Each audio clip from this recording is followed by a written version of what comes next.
March 31st ఈ date గురించి అందరికీ తెలిసే ఉంటుంది. బ్యాంక్స్లో రష్, ఆఫీస్లో టెన్షన్, ఇంకపోతే అకౌంటెంట్స్ అయితే నైట్ వర్క్ చేస్తూనే ఉంటారు. బట్ యాక్చువల్ క్వశ్చన్ ఏంటంటే, ఎందుకు ఇండియాలో financial year March 31st close అవుతుంది? జనవరి 1 నుంచి డిసెంబర్ 31 వరకు ఎందుకు కాదు? ఎగ్జాక్ట్గా మార్చ్ 31 ఎందుకు క్లోజ్ చేస్తున్నారు అనేది మెయిన్ క్వశ్చన్. ఈ వీడియోలో history, economy, tax system and government planning అన్ని క్లియర్గా ఎక్స్ప్లెయిన్ చేస్తాను. వీడియోని ఎక్కడ స్కిప్ చేయకుండా చూడండి. Hello everyone, welcome to my channel Mounika Rajesh vlogs. First మనం బేసిక్స్ తెలుసుకుందాం. అసలు ఫినాన్షియల్ ఇయర్ అంటే ఏంటి? ఫినాన్షియల్ ఇయర్ అంటే గవర్నమెంట్, బిజినెస్, ఇకపోతే ట్యాక్స్ క్యాలిక్యులేషన్, ఎక్స్పెన్సెస్ ఇవన్నీ క్యాలిక్యులేట్ చేయడానికి యూజ్ చేసే ఒక 12 months ఆఫ్ పీరియడ్.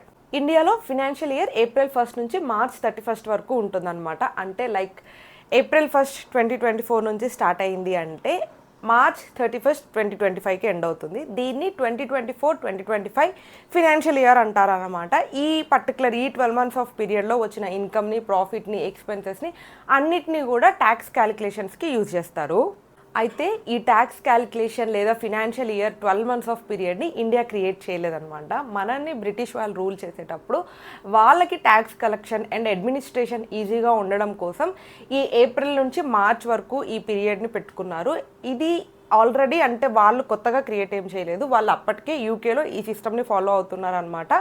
అప్పటికే యూకేలో April 1 నుంచి మార్చ్ 31 వరకు వాళ్ళకు ఒక ఫినాన్షియల్ ఇయర్ ఉండేది. సేమ్ అదే అలవాటుని ఇక్కడ కూడా స్టార్ట్ చేశారు. సో సేమ్ సిస్టమ్, యూకేలో ఉండే సిస్టమ్నే మనకి ఇండియాలో కూడా వాళ్ళు ఇంప్లిమెంట్ చేశారు. ఆఫ్టర్ ఇండిపెండెన్స్ కూడా ఇండియా అదే సిస్టమ్ని కంటిన్యూ చేస్తూ వస్తుంది.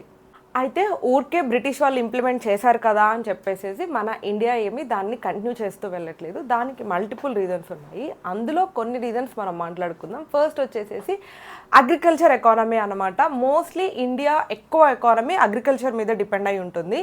సో ఫార్మర్స్కి వాళ్ళ ఎకానమీ లైక్ వాళ్ళ ఇన్కమ్ వచ్చేసేసి మాన్సూన్ సీజన్ లేదా హార్వెస్ట్ సీజన్లో ఉంటుంది. ఇండియాలో మోస్ట్లీ హార్వెస్ట్ సీజన్ అంటే మార్చి, ఏప్రిల్ పీరియడ్లో ఉంటుంది. సో ఫార్మర్స్ అందరికీ కూడా హార్వెస్ట్ చేసిన తర్వాత ఆ క్రాప్ని సెల్ చేసిన తర్వాత ఎక్కువ ఇన్కమ్ అంటే వాళ్ళకి రావాల్సిన ఇన్కమ్ వస్తుంది. కాబట్టి ఇండియాకి కూడా లైక్ ఆ ట్యాక్స్ క్యాలిక్యులేషన్స్ చేసుకోవడానికి March end is the perfect period అని చెప్పేసి కంటిన్యూ చేశారు. గవర్నమెంట్ బడ్జెట్ ప్లానింగ్ ఇండియాలో ఎవ్రీ ఇయర్ లైక్ యూనియన్ బడ్జెట్ని ఎవ్రీ ఇయర్ అనౌన్స్ చేస్తారనమాట. యాక్చువల్గా ఎవ్రీ ఇయర్ ఫిబ్రవరిలో అనౌన్స్ చేస్తారు. కానీ అనౌన్స్ చేయగానే దాన్ని ఇంప్లిమెంట్ చేయరు. యాక్చువల్ అనౌన్స్మెంట్ ఫిబ్రవరిలో జరుగుతుంది, కానీ దాని ఇంప్లిమెంటేషన్ మాత్రం April 1 నుంచి ఇంప్లిమెంట్ చేస్తారు. మార్చ్ 31 వరకు ముందు ప్రీవియస్ ఇయర్లో ఉన్న ఏదైతే ఆ బడ్జెట్ ప్లానింగ్ లేకపోతే వాళ్ళ ట్రాకింగ్ అదంతా కూడా మార్చ్ 31 క్లోజ్ చేసుకుంటారు. ఇకపోతే కంపెనీస్ అండ్ బిజినెస్ సిస్టమ్ అనమాట. కంపెనీస్కి కానీ బిజినెసెస్ కానీ లైక్ వాళ్ళు ఆ ఇయర్లో ఉన్న income and tax calculations, balance sheets, tax filing ఇవన్నీ కూడాను మార్చ్ 31 తర్వాత యాక్చువల్గా రిపోర్ట్స్ ఏంటి, profit and loss reports, tax calculations, balance sheets ఇవన్నీ కూడా సబ్మిట్ చేయాలన్నమాట. సో అందుకని చెప్పేసి కంపెనీస్ అన్నిటికీ కూడా మార్చ్ 31 క్లోజింగ్ అనేది ఒక స్టాండర్డ్ ఇయర్గా అయిపోయింది. ఇకపోతే బ్యాంక్స్ అండ్ ట్యాక్స్ డిపార్ట్మెంట్స్ యూజువల్గా మనం చూస్తే కూడా బ్యాంక్స్ అన్నీ కూడా లైక్ మార్చ్ మంత్లో చాలా రష్గా ఉంటాయి. ఎందుకంటే లైక్ ఆల్ ద సిస్టమ్స్ మన జనరల్ పబ్లిక్ కూడా మార్చ్ మంత్లో వాళ్ళ ట్యాక్స్ ప్లానింగ్స్, అకౌంట్స్ క్లోజింగ్ లేదా ట్యాక్స్ని ఫైల్ చేయడం ఇవన్నీ మార్చ్ మంత్లో ఎక్కువ చేస్తూ ఉంటారనమాట. అండ్ సేవింగ్స్ ప్లాన్స్ ఏమన్నా ఉన్నా కూడా మార్చ్ మంత్లో స్టార్ట్ చేస్తారు. లైక్ పీపీఎఫ్ అని చెప్పేసి, ఎన్పిఎఫ్ అని చెప్పేసి ఇలాంటివి ఉంటాయి కదా, అవన్నీ మార్చ్ మంత్లో ఎక్కువ స్టార్ట్ చేస్తూ ఉంటారనమాట. అందుకే బ్యాంక్స్ రష్గా ఉంటాయి. అందుకనే మార్చ్ని ట్యాక్స్ సేవింగ్ సీజన్ అని కూడా అంటారు. మీరు వీడియోలో ఇక్కడ వరకు వచ్చారంటే హోప్ మీకు వీడియో నచ్చుతుందని అనుకుంటున్నాను. వీడియో నచ్చితే వీడియోని లైక్ చేయండి. మీకు లైక్ చేయగానే హైప్ ఆప్షన్ వస్తుంది అనమాట.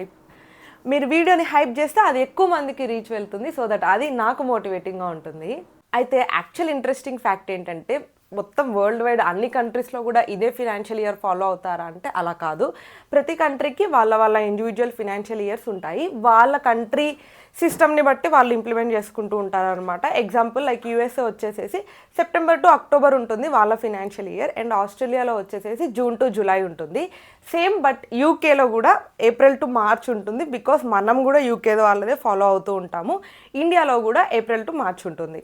అయితే ఎప్పటి నుంచో ఒక లైక్ డిస్కషన్ ఆర్ క్వశ్చన్ ఉంటుందన్నమాట. ఏంటంటే ఇండియా ఫినాన్షియల్ ఇయర్ చేంజ్ అవుతుందా అని చెప్పేసి చాలామంది అంటారు. ఇలా April to March కాకుండా జనవరి నుంచి డిసెంబర్ వరకు ఫినాన్షియల్ ఇయర్ ఉంచాలి అని చెప్పేసి. ఎందుకంటే గ్లోబల్ ఎకానమీ సిస్టమ్ని లైక్ గ్లోబల్ ఎకానమీని అలైన్మెంట్ చేయడం కోసం. కానీ ఇది ఎప్పటి నుంచో డిస్కషన్లో ఉన్నప్పటికీ గవర్నమెంట్ ఇప్పటివరకు దాని ఇంప్లిమెంటేషన్కి ఎలాంటి ఇనిషియేషన్ తీసుకోలేదు. కాబట్టి ఫ్యూచర్లో కూడా అవుతుందో లేదో అదొక క్వశ్చన్ మార్కే.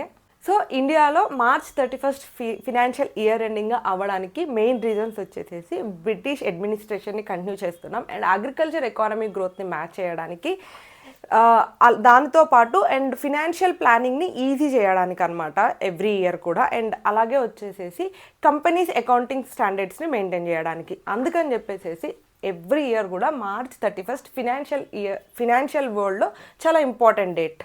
మీరు ఇప్పటి వరకు March 31 అంటే జస్ట్ ట్యాక్స్ డిసైడ్ చేసే డేట్ అని అనుకుంటున్నారా? ఇప్పుడు మీకు తెలిసి ఉంటుంది కదా దాని వెనకాల ఉన్న హిస్టరీ, ఎకానమీ అండ్ ప్లానింగ్ చాలా థింగ్స్ ఉన్నాయి అని చెప్పేసి. అయితే ఇప్పుడు మీ ఒపీనియన్ నాతో చెప్పండి. లైక్ ఫినాన్షియల్ ఇయర్ ఎండింగ్ని ఇప్పుడు మనం ఏదైతే ఫాలో అవుతున్నామో April to March అనేది బెటరా లేదా? డిస్కషన్స్లో ఉన్నట్టు January to Decemberకి మార్చాలా అని మీ ఒపీనియన్ ఏంటో కమెంట్ చేయండి. వీడియో నచ్చితే లైక్ చేయండి. వీడియో ఎవరికైనా యూజ్ అవుతుంది అని అనిపిస్తే షేర్ చేయండి. Don't forget to subscribe. Thank you for watching till the end.